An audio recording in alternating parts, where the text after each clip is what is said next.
विश्व कल्याणकारकम। उपस्थित धर्म स्नेही सत श्रद्धालु भव्यवर पुंडरीक पुण्यात्मा महानुभाव आचार्य भगवान समंतवत स्वामी द्वारा विरचित रत्न करंडक साबकाचार की वाचना में संलेखना अधिकार चल रहा है। विगत दिवस श्लोक नंबर 123 का अर्थ समझ रहे थे। इसमें बताया था संलेखना क्या है, अंतरंग की क्रिया का आधार है, संपूर्ण तपों का फल है, ऐसा सर्वदर्शी सर्वज्ञानी जिंद भगवान ने कहा है। इसलिए संपूर्ण तपों का सार या फल और अंतरंग की क्रिया का आधार बनाने के लिए प्रत्येक व्यक्ति को समाधि वर्ण में प्रयत्न करना चाहिए। दिल्ली ग्रीन पार्क में जब अभी थे हम लोग 2019 में, फ्रांस से एक महानुभाव पधारे जो जैन दर्शन के संबंध में रुचि रखते थे। उन्होंने कहा, आई वांट्स पीसफुल डेथ, मैं शांतिपूर्ण मृत्यु चाहता हूँ। So what, every person wants peaceful death. केवल आप ही शांतिपूर्ण मृत्यु चाहते हैं ऐसा नहीं है। संसार का प्रत्येक प्राणी ही शांतिपूर्ण मृत्यु चाहता है, किंतु बात यह है केवल चाहने मात्र से उस फल की प्राप्ति नहीं होती।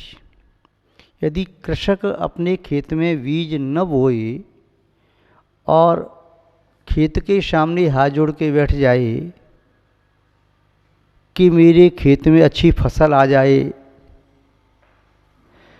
आम का बगीचा लग जाए, अच्छे अच्छे सुंदर आम के फल लगें, या सेब का बगीचा लग जाए, मौसमी का बगीचा, चीकू का, लीची का, अनार का कोई बगीचा लग जाए, तो बिना किए तो बगीचा नहीं लगेगा।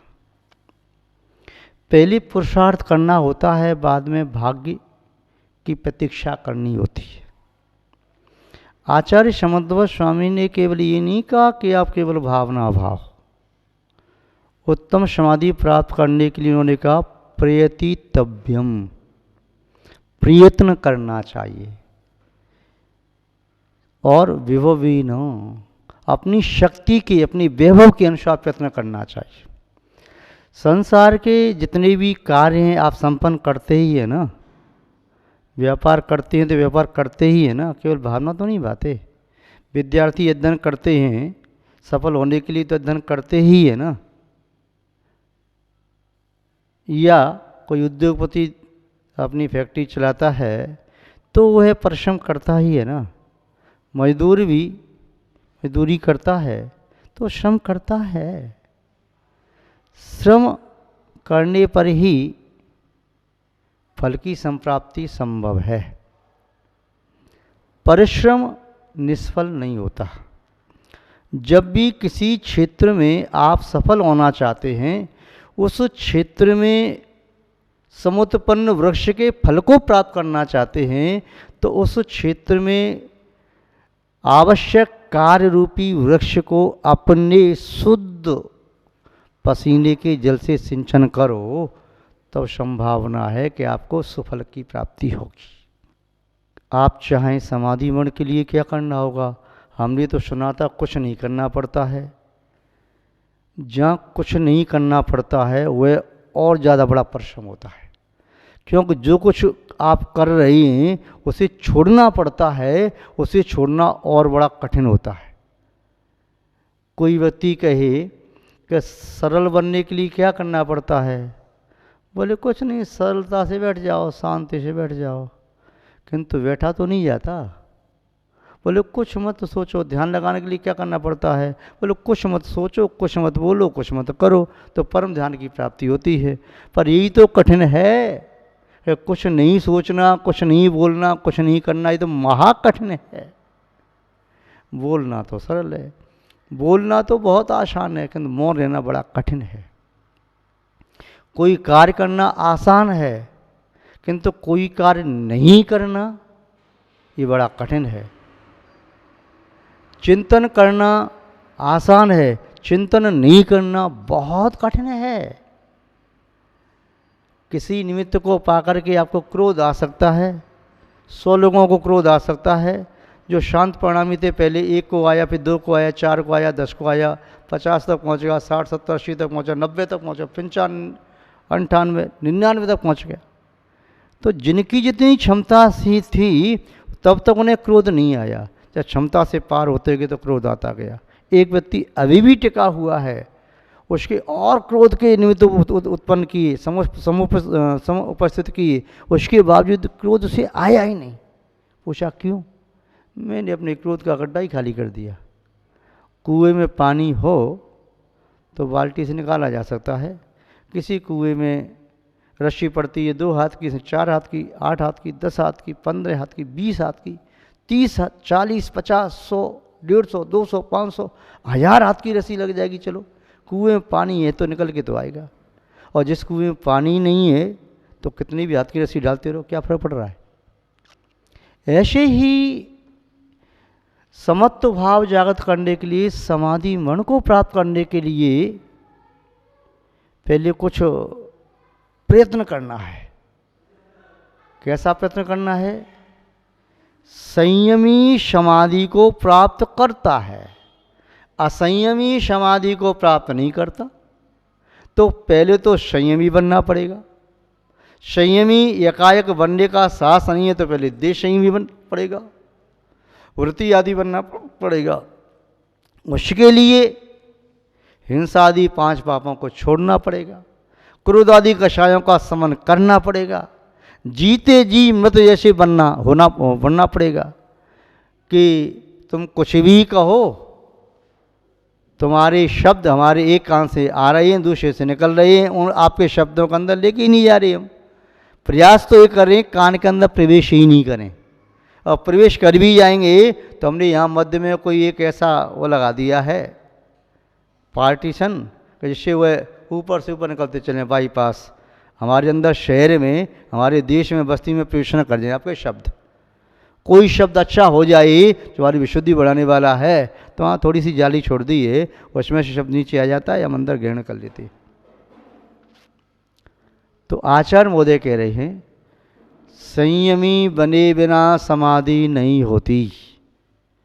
जैसे मूंगफली का बाहर का छिलका तोड़े बिना अंतरंग के छिलके को नहीं निकाला जा सकता, और अंतरंग के छिलके को निकाले बिना उसके 2 पीस करके खाया नहीं जा सकता। पहले छिलका निकालना है तो वाइट मूंगफली निकल के आती है, तो वह लाल छिलका भी अलग करना पड़ता है। क्रम चलेगा, पहले बीज पौधा होगा, फिर वृक्ष बनेगा। आप कहो कि पहले बीज बोते ही वृक्ष हो जाए, हमारे पास पौधे की इंतजारी करने का समय नहीं है, अंकुर की इंतजारी करने का समय नहीं है, तो ऐसा तो नहीं हो सकता। किंतु जो क्रम है वही क्रम चलाना पड़ेगा।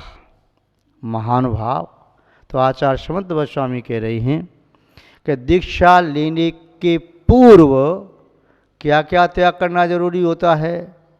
तो संक्षेप में तो बता दिया, हिंसा आदि 5 पापों का त्याग करना जरूरी होता है, और क्रोध आदि कषायों का त्याग करना जरूरी होता है, और राग द्वेष की तीव्रता को मंद करना भी होता है, धर्म के प्रति अनुराग जागृत करना भी आवश्यक होता है।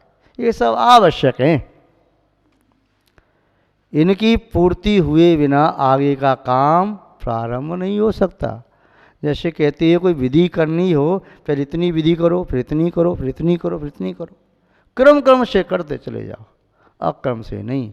भवन बनाना है तो पहले नींव खोदो, और पहले उस प्लॉट की सफाई करो, जितना कचरा पड़ा है उठवा करके मलबा बाहर फेंकवाओ, तो ये मलबा फेंकने के समान है। फिर नींव खोदो, फिर नींव खोद करके अच्छे सुंदर सुंदर मजबूत पत्थर उसमें अंदर से डालो, फिर नीचे से गाना मोटे शरीर वाले जाल बना करके डाल करके फिर उसे पिलर खड़े करो, या बड़े बड़े पत्थर रख करके पिलर उसके स्तंभ खड़े करो। उसके बाद दीवारें बनाओ, उसके बाद छत डालो, उसके बाद मुड़ेर बनाओ, उसका कंगूरे बनाओ, बीच में फिर शिखर निकालो, फिर शिखर पर कलश लगाओ, फिर ध्वजा लगाओ। उत्तम समाधि मरण कलश और ध्वजा लगाने के समान है। तो पहले क्या करना पड़ेगा? पहले कचरा हटा करके बाहर फेंकना पड़ेगा, फिर नींव खोदनी पड़ेगी, पिलर खड़े करने पड़ेंगे, फिर दीवार, फिर छत, फिर बाद में मुड़ेर, कंगूरे, फिर शिखर बना रहे हैं बीच में, फिर कलशारोहण तब होगा। कलशारोहण जमीन में नहीं होता, ध्वजारोहण जमीन में नहीं होता, ऊपर होता है। तो ऐसे ही उत्तम समाधि मन का कलशारोहण करना चाहते हो, ध्वजारोहण करना चाहते हो, तो पहले सबसे पहले अपने चित्त में बसे हुए इस कचरे को तो निकाल के बाहर फेंको। जो रोड के इशारे से तुम्हारा प्लॉट पड़ा मेरा प्लॉट है, भैया हम कब कह रहे तुम्हें तेरा प्लॉट नहीं है, किंतु मैं क्यों फेंकूँ? तेरे प्लॉट में जो बाहर की गंदगी आ गई है ना, ये गंदगी पड़ी है, शराब की बोतलें पड़ी हैं, कचरा पड़ा है, जूते चप्पल पड़े हैं, चमड़ा सड़ रहा है, फटे गले कपड़े पड़े हैं, और न जाने क्या क्या वस्तुएं पड़ी हुई हैं। इसमें मकान बना भी लेगा तो शुद्ध नहीं हो पाएगा, पहले कचरा निकालना ही पड़ेगा। कोई व्यक्ति कहे यदि मैं पापों का कषायों का त्याग न करूं, दीक्षा ले लूं, तो उसी मकान जैसे होगा। मकान बना ले, बदबू आती रहेगी, और वह मकान बन नहीं पाएगा, धराशायी हो जाएगा वह। तो आचार्य महोदय कह रहे हैं क्रमशः चलो। तो श्लोक नंबर 124 में क्या करें आचार्य महाराज? स्नेहम वैरम संगम परिग्रहम चापहाय शुद्ध मनः स्वजन परिजनम अपिच क्षान्त्वा क्षमयित प्रियवचनई। इस प्रकार से पहले अपने कदम आगे बढ़ाओ। कैसे बढ़ाओ? सबसे पहले स्नेहम अपहाय, वैरम अपहाय, संगम अपहाय, परिग्रहम अपहाय। इन चार को छोड़ करके, इन चार को छोड़ोगे तब चित्त में सरलता आएगी। ये चार छोड़ना पहले। इसलिए मानिए राग, जिस परिवार से राग है, पत्नी स्वप्न में भी आ जाए तो चित्त में खलबली मचा दे, या जिसके प्रति भी राग है, कल्पनाओं में उसके प्रति यदि कल्पना करने लग जाएं और कल्पना में आ जाए कि उसका वियोग हो गया है, तो बस चित्त व्याकुल हो जाता है, रात को नींद नहीं आती और दिन में भूख नहीं लगती, किसी काम में मन नहीं लगता। इसलिए बड़ा खतरनाक है। जब तक स्नेह की तीव्रता है तब तक संयम की बात न तो सुनने में अच्छी लगती है, न कहने में अच्छी लगती है, और ना ही संयम ग्रहण करने की भावना जागृत हो सकती है। महान भाव क्या समझ में आया? राग की तीव्रता जब तक होती है तब तक संयम की बात सुनने में अच्छी नहीं लगती, बोलने में अच्छी नहीं लगती, यहाँ तक का संयमी का दर्शन भी अच्छा नहीं लगता, धर्म कर्म अच्छा नहीं लगता, और संयम का अभाव मन में नहीं आता। कोई व्यक्ति अति आसक्त हो अपने जीवन साथी में, उनसे कहो चलो तुम्हें हमारे पास ले चलें, कुछ त्याग व्याग दे देंगे तुम्हें, बस दूर से हाथ जोड़े, मैं नहीं जा सकता, अभी मुझे त्याग व्याग करना नहीं, अभी तो मुझे अपने जीवन का आनंद लेना है, अभी तो मैंने शादी की, अभी तो बर्बादी प्रारंभ करनी है मुझे, तो अभी मैं कैसे जा सकता हूँ? उनके पास चला गया, कहीं वैराग हो गया, उसकी पत्नी कही नहीं महाराज जी अभी नहीं, भैया जी अभी हमको लेकर नहीं जाओ महाराज जी के पास, अभी हम त्याग व्याग कुछ नहीं कर सकते, अभी तो हमें बाहर जाना है। कहाँ जाते हैं वो? हनीमून मनाने के लिए, या और कहीं जाते हैं। धर्मात्मा है तो वे कहाँ जाते हैं? तीर्थ यात्रा करने के लिए, साधु दर्शन करने के लिए। और जिनका धर्म के प्रति लगाव है ही नहीं तो वे कहाँ जाएंगे? पिकनिक स्पॉट पर जाएंगे, मौज मस्ती करने के लिए। तो ऐसे व्यक्ति से यदि सामान्य चीज का भी त्याग कराओ ना तो कहेगा मैं नहीं छोड़ सकता। उसे कहो भले आदमी आप तो एक काम कर लो, महीने में 4 दिन का ही व्रत ले लो। बोले ठीक है क्षमा करो, मैं बाद में आवश्यकता पड़ेगी तो आपके पास आ जाऊँगा नेम लेने के लिए, अभी नहीं ले सकता। तो यहाँ कह रहे सबसे पहले स्नेह, हम दीक्षा की भावना है तो स्नेह का त्याग, जो राग की तीव्रता उसका त्याग। फिर वैरम, किसी के प्रति वैर बांध लिया, मैं मर जाऊंगा पर छोड़ूंगा नहीं उसको, चाहे मुझे नरक हो जाए पर मैं उसको छोड़ूंगा नहीं, बदला तो लेके रहूंगा, क्षमा तो मैं कर ही नहीं सकता। तो वैर की गांठ पड़ी है तब तक दीक्षा कहीं हो सकती है क्या? वैर बांध के दीक्षा कोई ले सकता है क्या? राग की तीव्रता में कोई दीक्षा ले सकता है क्या? तो वैर को छोड़ना, स्नेह को छोड़ना और संगम, मोह को छोड़ना। जिनके प्रति मोह की संतति चली आ रही है उनके प्रति मोह को छोड़ो। इसको छोड़े बिना दीक्षा की क्रिया तो पूरी हो जाएगी पर दीक्षा वास्तव में हो नहीं पाएगी, अपना फल नहीं दे पाएगी। इसलिए कहा उस मोह का त्याग करो। परिग्रहम, जो कुछ भी तुम्हारे नाम से है, खेत है, मकान है, बैंक बैलेंस है, या कहीं को जमा तुमने किया है, जमा साहूकार के पास की जमा किया है, या कोई धन दौलत जो कुछ भी है वो सबको छोड़ना पड़ेगा।